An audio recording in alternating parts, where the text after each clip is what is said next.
가장 가까운 가족일수록 집에 들이는 일을 더 조심해야 합니다. 이 말이 너무 차갑게 들릴지 모릅니다. 하지만 노년의 평화를 무너뜨리는 시작은 언제나 멀리 있는 타인이 아니라 가장 가깝다고 믿었던 바로 그 사람에게서 일어납니다. 영상을 시청하시기 전 구독과 좋아요를 눌러주시고 어디서 듣고 계신지 댓글로 알려주시면 그곳에 평안히 함께 하시길 바라겠습니다. 내 집은 평생을 버텨온 마음의 안식처입니다. 문만 닫으면 세상 소음이 끊기고 아무도 나를 재촉하지 않는 유일한 공간입니다. 그런데 어느 날 이 공간이 미세하게 흔들리기 시작합니다. 처음엔 사소한 온정으로 열어준 문이었지만 돌아보면 그 문으로 함께 들어온 것이 있습니다. 피곤함, 부담, 눈치, 그리고 내가 주인인 집에서조차 숨을 죽여야 하는 낯선 감정. 정약용은 말했습니다. 가까울수록 더 애틋하게 여기되 익숙할수록 더욱 어려워하라. 그의 이 말은 지금 우리의 노년을 가장 정확히 관통합니다. 왜냐하면 평화를 무너뜨리는 진짜 이유는 상대의 무례나 의도 때문이 아니라 우리가 지켜야 할 경계를 모르고 허물어버린 데서 시작되기 때문입니다. 오늘 정약용의 지혜를 빌려 가까운 사람을 집에 들여서는 안 되는 치명적인 이유 5가지를 하나씩 밝혀드립니다. 이 영상을 끝까지 보신다면 당신의 집이 왜 성체여야만 하는지, 그리고 그 성체를 어떻게 지켜야 하는지를 가장 명확하게 이해하게 되실 것입니다. 젊은 시절 집은 그저 몸을 눕히는 곳이었습니다.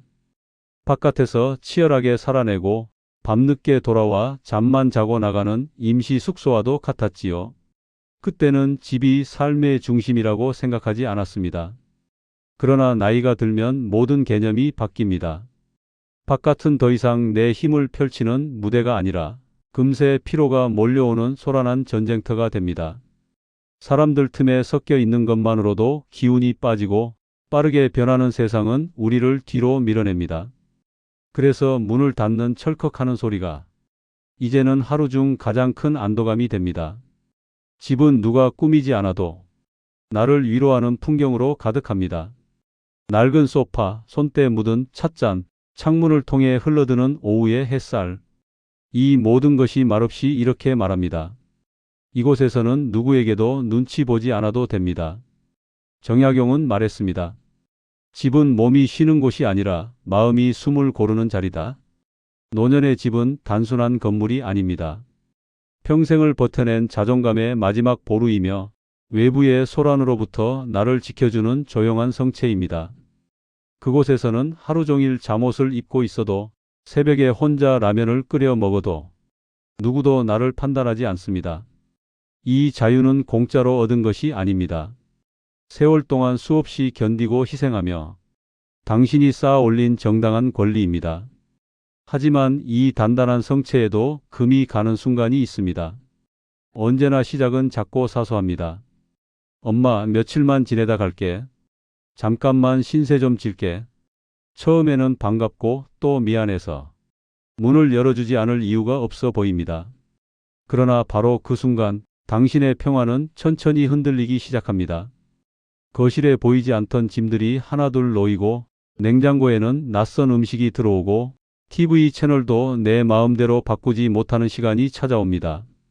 내 집인데 발소리를 줄이고 밤에는 부엌조차 마음대로 쓸 수 없게 됩니다. 문득 깨닫습니다. 왜 나는 내 집에서 숨을 죽이고 있지? 정약용은 이 상황을 이미 예견한 듯 말했습니다. 성벽이 무너지면 성이 위태롭듯 집의 경계가 흔들리면 마음도 흔들린다. 집은 내 삶의 중심입니다. 그 경계가 흔들리는 순간 내 마음의 중심도 함께 흔들리게 되어 있습니다. 그리고 바로 이때부터 가까운 사람을 집에 들릴 때 발생하는 5가지 비극이 하나씩 모습을 드러내기 시작합니다. 사람들은 이렇게 말합니다. 가까운 사람인데 집에 좀 들이면 어때? 며칠만이니까 괜찮겠지. 하지만 세상의 많은 문제는 괜찮겠지라는 말에서 시작됩니다. 특히 집이라는 공간에서만큼은 더 그렇습니다. 처음에는 정말 좋았습니다. 오랜만에 보는 자식 얼굴이 반갑고 수십 년 지켜온 친구의 목소리가 정겹습니다. 혼자 지내다 보면 외로움이 문득 밀려올 때도 있으니 따뜻한 온기가 스며드는 그 순간은 참 소중합니다. 그런데 정약용은 이 지점을 가장 조심하라고 말합니다. 가까운 사람일수록 예를 잃기 쉽고 예를 잃으면 마음은 금세 흐려진다. 처음엔 예를 지킵니다. 조심스럽게 문을 닫고 냉장고를 열기 전 한번 눈치를 보고 부엌에 들어갈 때도 발소리를 죽입니다. 그러나 시간이 흐르면 변화가 옵니다. 언제부터인지 모르게 그 사람의 발걸음은 더 자연스럽고 시선은 더 자유로워지고 행동은 집 주인과 다를 바 없어집니다. 어느 날 문득 보게 됩니다. 거실 한가운데를 그 사람이 차지하고 있고 TV 리모컨도 그 사람의 손에 쥐어져 있습니다. 당신이 매일 챙겨보던 뉴스 시간인데도 화면에는 그 사람이 좋아하는 예능이 나오고 있습니다. 이 상황이 이상하다는 생각이 들지만 입 밖으로 꺼내기 어렵습니다. 왜냐하면 이런 말이 돌아올 것 같기 때문입니다. 가족끼리 왜 그래? 친구 사이에 뭘 그렇게 따져? 이 두 마디는 강력합니다. 이 말 앞에서 우리는 쉽게 죄인이 됩니다. 내가 예민한 사람이 된 것 같고 괜히 마음이 좁아 보일까봐 불편함을 삼키고 또 삼킵니다. 그러나 정약용은 단언합니다. 친밀함은 도리를 흐리게 하고 익숙함은 경계를 허물게 한다. 가까운 사람일수록 해야 할 말 못하고 해야 할 선을 그리지 못합니다. 그러니 점점 경계가 무너지고 경계가 무너진 만큼 당신의 평화도 함께 흔들립니다. 문제는 이 흔들림이 아주 천천히 거의 알아채지 못할 정도로 부드럽게 진행된다는 겁니다. 처음에는 조금 불편하지만 괜찮아. 며칠만 참자. 이렇게 넘깁니다. 하지만 이 며칠이 일주일이 되고 한 달이 되고 어느새 내 삶의 리듬이 무너져 버립니다. 내 집인데 아침에 거실에 못 나갑니다. 밤에 출출해도 부엌 불 켜기가 망설여집니다. 말 한마디, 발걸음 소리 하나에도 계속 눈치를 보게 됩니다. 이게 바로 정약용이 경고한 상황입니다. 정은 깊되 거리는 흐트러져서는 안 된다. 거리가 무너지면 정이 상하고 정이 상하면 평화가 사라집니다. 가까운 사람을 들였는데 왜 더 힘들어지느냐고요? 바로 이것 때문입니다. 친밀함 때문에 모든 선이 지워지고 그 지워진 경계 위로 피로, 부담, 긴장, 오해가 스며들기 때문입니다. 그리고 이 경계의 붕괴는 곧바로 다음 비극을 가져옵니다. 이제 첫 번째 위험, 에너지 고갈, 당신의 몸과 마음을 동시에 갉아먹는 가장 현실적인 위험이 시작됩니다. 솔직히 인정해야 할 때가 있습니다. 예전의 몸이 아닙니다. 젊을 땐 한나절 몸을 굴려도 금세 회복되었지만 지금은 작은 움직임에도 피로가 깊게 남습니다. 30대에는 밤새워 이야기를 나누고도 아침에 출근했습니다. 40대에는 하루 푹 자면 체력이 돌아왔습니다. 하지만 지금은 어떻습니까? 손님을 하루 맞았을 뿐인데 이틀, 3일씩 몸이 축 가라앉습니다. 회복이 더디고 잠을 자도 개운하지 않습니다. 이상한 게 아닙니다. 자연스러운 변화입니다. 정약용은 이 지점을 정확히 짚었습니다. 몸이 지치면 쉬면 되지만 마음이 지치면 어디에도 기대지 못한다. 문제는 단순한 피곤함이 아니라는 겁니다. 몸이 지치면 마음까지 나빠집니다. 그리고 이 지침이 쌓이면 삶 전체가 흐릿해지고 작은 말 한마디에도 상처받는 상태로 변합니다. 그렇다면 누군가를 집에 들였을 때 이 피로는 어떻게 확장될까요? 먼저 손님이 오기 며칠 전부터 준비가 시작됩니다. 청소하고 정리하고 장보고 이불 빨아서 햇볕에 널어놓고 이 모든 것이 체력입니다. 손님이 도착하면 진짜 노동이 시작됩니다. 차 내오고 식사 준비하고 설거지하고 말동무도 해야 하고 중간중간 계속 신경을 쓰며 움직여야 합니다. 잠깐 웃고 이야기하는 것조차 노년의 몸에는 큰 에너지 소모입니다. 그리고 손님이 오래 머물면 문제는 더 심각해집니다. 밤늦게까지 불이 켜져 있으면 잠이 깨고 깊게 못 잡니다. 수면 패턴이 무너져서 아침부터 피곤합니다. 이런 생활이 며칠 계속되면 기분이 예민해지고 사소한 일에도 눈물이 납니다. 짜증이 평소보다 훨씬 쉽게 올라옵니다.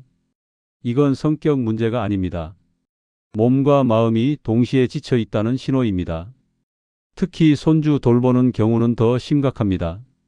새벽 6시부터 아이 밥 챙기고 오전 내내 놀아주고 점심 먹이고 낮잠 재우고 오후엔 어린이집 데려오고 저녁 먹이고 씻기고 재우는 일까지 젊은 부모도 버거워하는 일을 60, 70의 몸으로 하고 있는 겁니다. 수면 부족, 피로 누적, 혈압 상승, 당뇨 악화, 면역력 저하. 그리고 가장 위험한 것은 이 피로가 무기력으로 바뀐다는 점입니다. 정약용은 경고합니다. 에너지가 고갈된 사람은 작은 일에도 상처받는다. 즉, 나는 그저 힘든 것뿐인데 상대의 말이나 행동이 훨씬 더 크게 아프게 다가옵니다. 관계가 틀어지는 이유가 사람 때문이 아니라 체력 때문인 경우가 많습니다. 그리고 그는 해결책도 말했습니다. 지나친 왕래는 힘을 푹 돋우지 않으니 고요한 시간이 곧 약이다. 노년의 회복은 사람들과 어울리는 시간에서 오는 게 아닙니다. 내 집에서 온전히 혼자 보내는 고요한 시간에서 옵니다. 잠깐 쉬는 시간이 아니라 아무도 말을 걸지 않고 아무도 신경 쓰지 않는 시간. 그 정적 속에서 딱딱했던 마음이 부드러워지고 흩어졌던 생각이 정리되고 몸과 마음이 다시 살아납니다. 그런데 집에 누군가 있으면 이 고요함을 잃습니다. 회복할 여지가 사라지고 그 빈틈으로 피로와 예민함이 들어옵니다. 바로 이것이 가까운 사람을 들이는 일이 위험한 첫 번째 이유입니다. 에너지가 고갈되면 당신의 건강도 마음도 관계도 하나씩 무너지기 시작합니다. 그리고 이 고갈은 곧바로 더 깊은 위협으로 이어집니다. 이제 다음 챕터에서는 내 집에서 내가 눈치를 보게 되는 순간, 즉 권력 관계가 뒤집히는 두 번째 비극을 이야기하겠습니다. 사람은 누구나 자신의 집에서 가장 편해야 합니다. 그런데 이상한 일이 일어납니다. 손님을 들였을 뿐인데 집의 주도권이 조금씩 흔들리기 시작합니다. 정약용은 말합니다. 집은 주인의 뜻이 머무는 자리다. 그 뜻을 잃는 순간 모든 질서는 흐트러진다. 처음엔 작은 일이었습니다.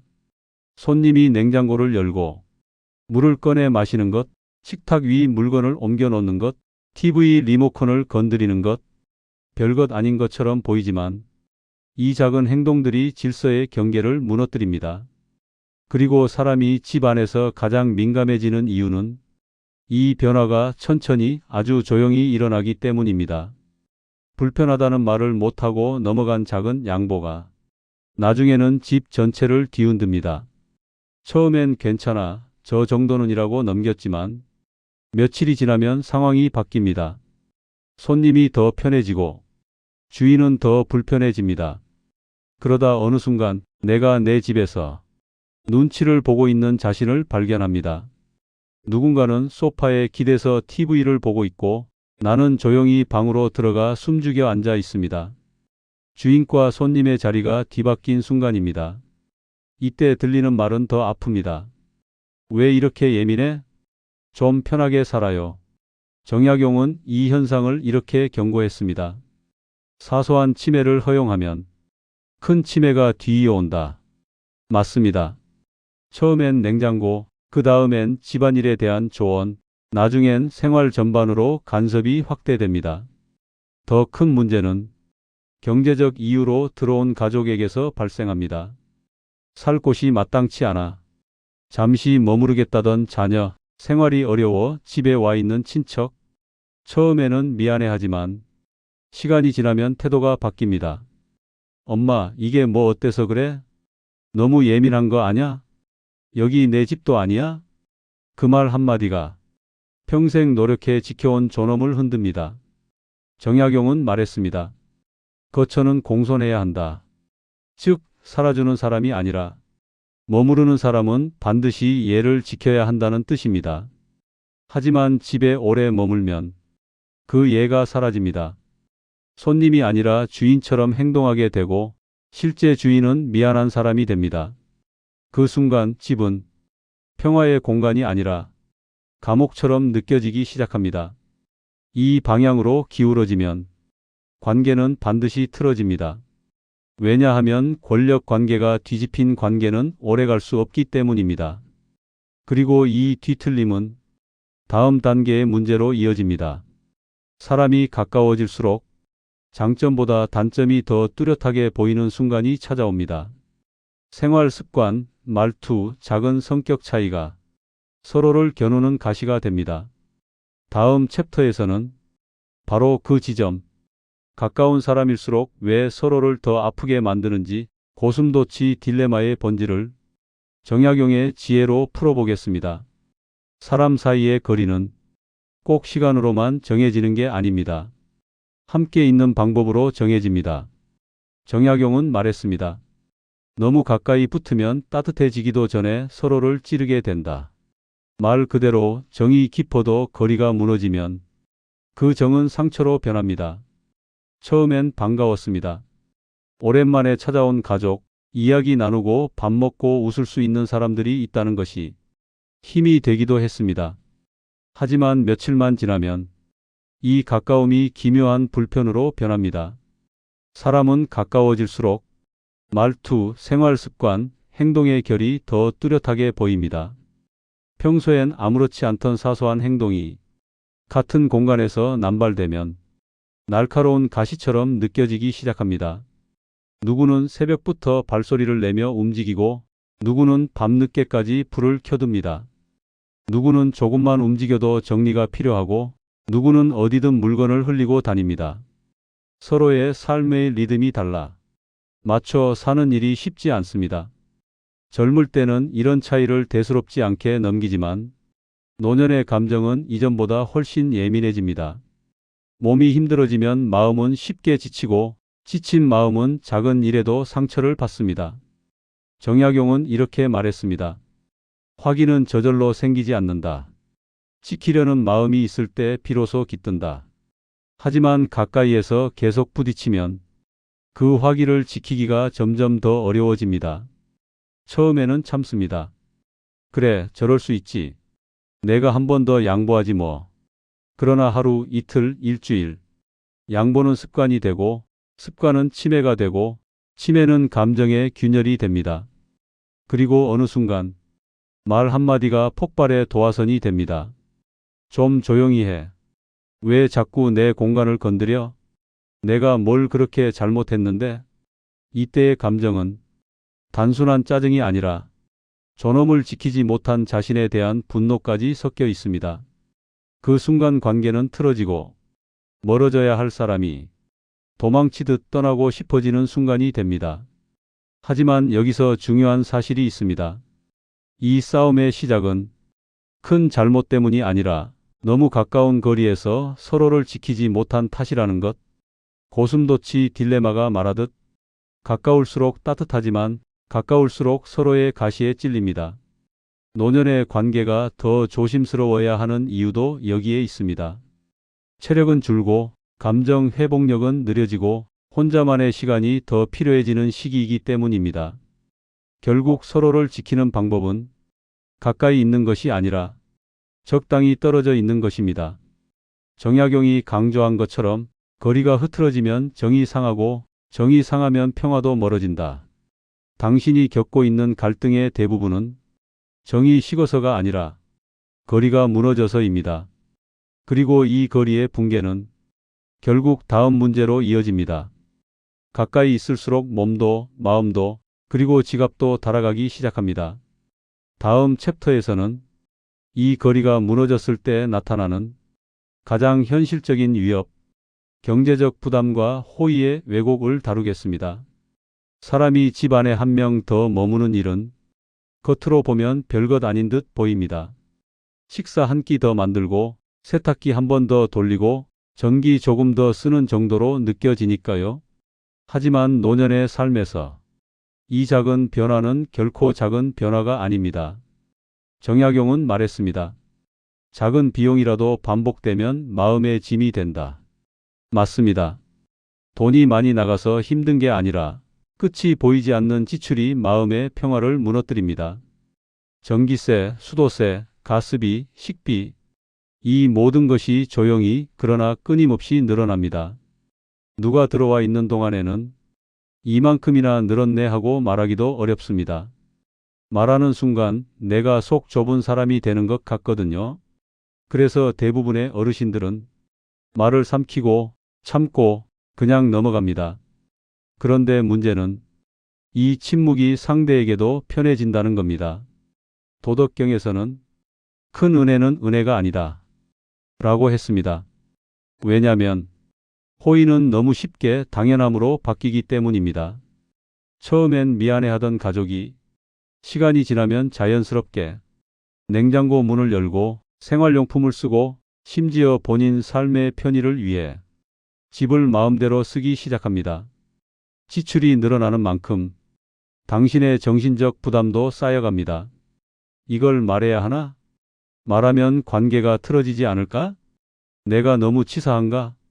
이렇게 고민하는 동안 가장 먼저 줄어드는 건 돈이 아니라 삶의 여유와 마음의 안정입니다. 노년의 경제는 단순한 돈 문제가 아닙니다. 돈을 쓴다는 것은 곧 노후의 시간과 에너지를 함께 쓰는 일이기 때문입니다. 정약용은 이렇게도 말했습니다. 은혜가 쌓이면 권리로 변하고 부담은 원망으로 변한다. 즉, 당신이 베풀어온 호의는 어느 순간 당연히 받아야 하는 것이 되고 당신이 느끼는 부담은 말하지 못한 원망으로 자라납니다. 그리고 이 원망이 쌓이는 순간 관계는 이미 틀어지기 시작한 것입니다. 돈을 아끼고자 해서가 아닙니다.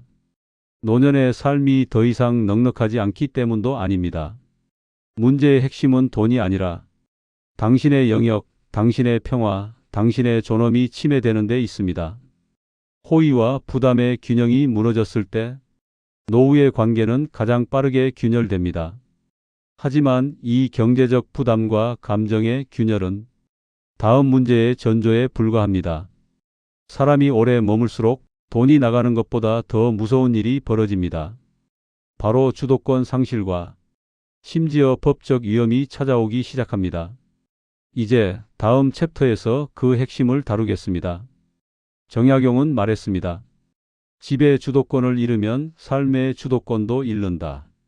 이 말은 단순한 가르침이 아니라 노년의 삶을 관통하는 가장 현실적인 경고입니다. 사람이 집에 오래 머무르면 처음에는 도움을 준 것 같지만 시간이 길어질수록 집의 흐름이 달라집니다. 누가 전등을 켜고 끄는지, 누가 TV 채널을 잡는지, 누가 냉장고를 여는지, 누가 안방과 거실을 주로 쓰는지가 조용히 그러나 분명하게 바뀌기 시작합니다. 문제는 이 변화가 당신이 모르는 사이에 진행된다는 점입니다. 처음에는 여기 앉아도 되지? 이거 조금만 쓸게요. 라고 말하던 사람이 며칠, 몇 주가 지나면 말도 없이 당신 자리를 대신 차지하고 당연하다는 듯 생활 패턴을 가져옵니다.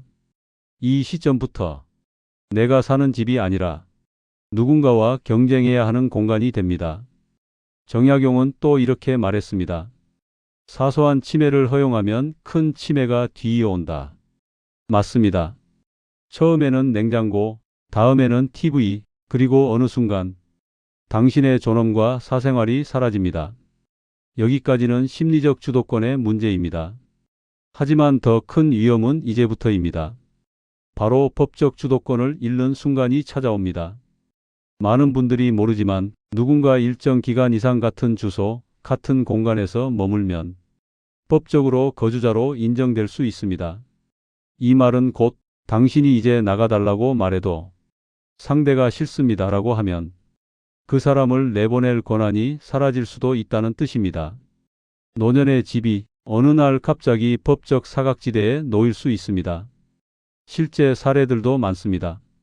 오랜 친구가 잠깐만 머물겠다고 했다가 수년째 눌러앉아 나가지 않는 경우, 경제적으로 어려워진 자녀가 들어왔다가 독립할 생각을 아예 접어버린 경우, 심지어는 친척이 머물다가 법적으로 거주 권리를 주장해 집주인이 쫓겨나다시피 이사를 해야 했던 경우까지 당신의 집은 당신의 마지막 성체입니다. 그 성체가 허물어지는 속도는 생각보다 훨씬 빠르고 다시 세우는 데는 상상할 수 없는 시간과 에너지가 필요합니다. 정약용은 말했습니다. 사람의 존엄은 자기 공간을 스스로 정할 때 비로소 지켜진다. 이 말은 노년에 더욱 깊게 와닿습니다. 집이 안전하지 않으면 삶이 불안해지고 삶이 불안해지면 노후의 건강과 평화 모두 무너집니다. 당신이 지금 겪는 불편함, 말하지 못해 쌓인 억울함, 집이 더 이상 편안하지 않다는 감정. 그 모든 것은 결국 집의 주도권을 잃었기 때문입니다. 그러므로 지금부터 필요한 것은 단순한 해결책이 아니라 노년을 지키는 정확한 경계 세우기 법칙입니다. 그리고 그 경계는 생각보다 단순하고 생각보다 강력하며 생각보다 반드시 필요합니다. 다음 챕터에서는 지금부터라도 집의 주도권을 되찾는 가장 현실적이고 단단한 방법을 알려드리겠습니다. 지금까지의 이야기가 무겁게 느껴지셨다면 이제부터는 숨을 한번 고르셔도 좋습니다. 왜냐하면 문제는 분명했고 이제 해답은 더 분명하기 때문입니다. 정약용은 말했습니다. 경계란 사람을 밀어내기 위한 담이 아니라 평화를 지키기 위한 울타리다. 그렇습니다. 우리가 세워야 할 것은 담이 아니라 울타리입니다. 아끼는 관계를 쫓아내는 것이 아니라 오히려 더 오래 지키기 위한 지혜입니다. 이제 당신을 지키는 가장 단단한 경계 3법칙을 말씀드리겠습니다. 첫 번째, 원칙을 세우십시오. 숙박 불가 원칙. 많은 분들이 여기서 가장 먼저 흔들립니다. 아유, 가족인데, 친구인데, 며칠인데. 하지만 문제가 시작되는 순간은 항상 같습니다. 문을 열었을 때 정약용은 말했습니다. 사람은 가까울수록 예를 잃기 쉽고 예를 잃으면 도리는 흐려진다. 숙박을 허용하는 것은 예를 흐리게 하고 도리를 흐트러뜨리는 가장 빠른 지름길입니다. 그러니 이렇게 말씀하십시오. 미안하지만 나이 드니까 집에 누가 있으면 잠을 못 자. 내 건강 때문에라도 어렵겠어. 이 말은 거짓이 아닙니다. 그리고 당신의 권리입니다. 문을 열지 않으면 문제도 시작되지 않습니다. 이것이 첫 번째 울타리입니다. 두 번째, 만남의 장소를 바꾸십시오. 집 밖의 만남 원칙. 보고 싶습니까? 만나십시오. 하지만 굳이 집을 열 필요는 없습니다. 카페에서 만나고 식당에서 이야기하고 공원에서 산책하며 웃으십시오. 집은 당신의 마지막 평화 공간입니다. 외부를 위해 열어둘 필요가 없습니다. 밖에서 만나면 좋은 점이 있습니다. 시간이 정해지고 경계가 자연스럽게 유지되며 관계가 훨씬 더 오래 갑니다. 정약용은 말했습니다. 거리는 정을 해치지 않는다. 오히려 정을 오래 보존하는 그릇이다. 적당한 거리, 그 그릇 안에 관계가 온전히 살아 있습니다. 세 번째, 불가피할 경우 기한을 못 박으십시오. 문자로, 기록으로. 이 세상에는 정말 어쩔 수 없는 상황도 있습니다. 자녀가 갑자기 이혼을 겪었거나 오랜 친구가 병원에서 막 퇴원했다면 당장 다른 곳을 찾기 어려울 수도 있습니다. 그럴 때는 그래, 며칠 있어. 이렇게 말하는 순간 모든 것이 흐트러집니다. 기한을 정하십시오. 그리고 반드시 문자로 남기십시오. 딱 일주일만. 한 달 후에는 꼭 나가야 해. 말로만 하면 기록이 없습니다. 기록이 없으면 나중에 그런 말 한 적 없잖아가 됩니다. 문자 한 줄이면 됩니다. 이것은 냉정함이 아니라 지혜입니다. 정약용은 이렇게 남겼습니다. 모호한 약속은 다툼을 낳고 분명한 약속은 평화를 낳는다. 경계는 분명해야 합니다. 그래야 서로를 해치지 않습니다. 이 세 가지 법칙의 결론. 이 세 가지는 누군가를 밀어내기 위한 규칙이 아닙니다. 당신의 건강을 지키고, 당신의 존엄을 지키고, 당신의 노후를 지키기 위한 가장 단단한 울타리입니다. 그리고 무엇보다 중요한 사실은 당신은 이 울타리를 세울 충분한 자격이 있는 분입니다. 평생 누구를 위해 살며 희생하셨습니다. 이제 남은 인생은 당신을 위해 사용하셔야 합니다. 정약용은 단호하게 말했습니다. 지키지 못한 평화는 남의 것이나 다름없고 지켜낸 평화만이 비로소 내 삶이 된다. 지금이 바로 당신의 평화를 되찾을 때입니다. 경계를 세웠다면 이제 남은 것은 질서입니다. 정약용은 말했습니다. 정은 관계를 열어주되 도리는 그 관계를 바로 세운다. 아무리 사랑해도 아무리 오래 알고 지낸 사이라도 도리가 무너지면 관계는 금세 흐려집니다. 그리고 도리를 세우는 가장 기본이 바로 규칙입니다. 하지만 많은 분들이 말합니다. 가족끼리 무슨 규칙이야? 정으로 사는 거지 뭐 그렇게 딱딱하게 해. 그 말이 따뜻해 보여도 실제로는 많은 갈등의 뿌리입니다. 왜냐하면 정만으로는 오래 살지 못하기 때문입니다. 정약용은 단호하게 말합니다. 정은 공정함으로 지켜지고 공정함을 잃으면 정 또한 오래가지 못한다. 이제부터 말씀드릴 생활경제 규칙은 가족을 멀리하라는 뜻이 아닙니다. 오히려 가족을 지키기 위한 방법입니다. 첫 번째, 돈은 반드시 규칙화해야 한다. 돈 이야기를 꺼내면 왠지 입이 떨어지지 않습니다. 하지만 말하지 않으면 오히려 더 깊은 상처가 됩니다. 한번 생각해 보십시오. 왜 마음이 불편해지나요? 왜 억울해지나요? 단순합니다. 내가 더 많이 내고 있기 때문입니다.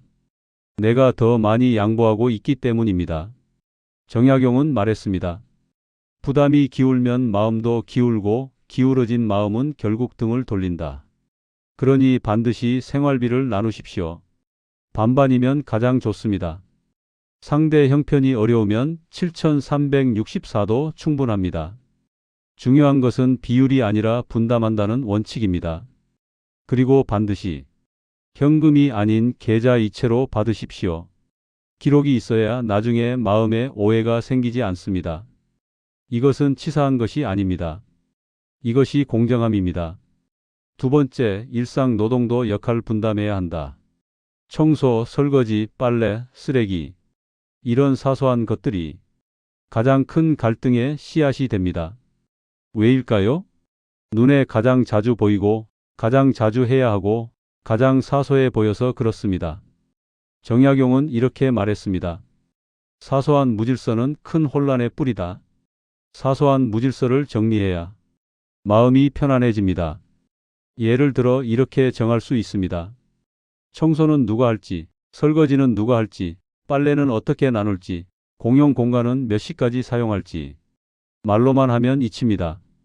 감정적 해석이 붙습니다. 그러니 적어 두십시오. 메모장에, 핸드폰에 서로 확인할 수 있는 방식으로 기록이 있으면 나 그런 말 한 적 없어. 이런 갈등이 사라집니다.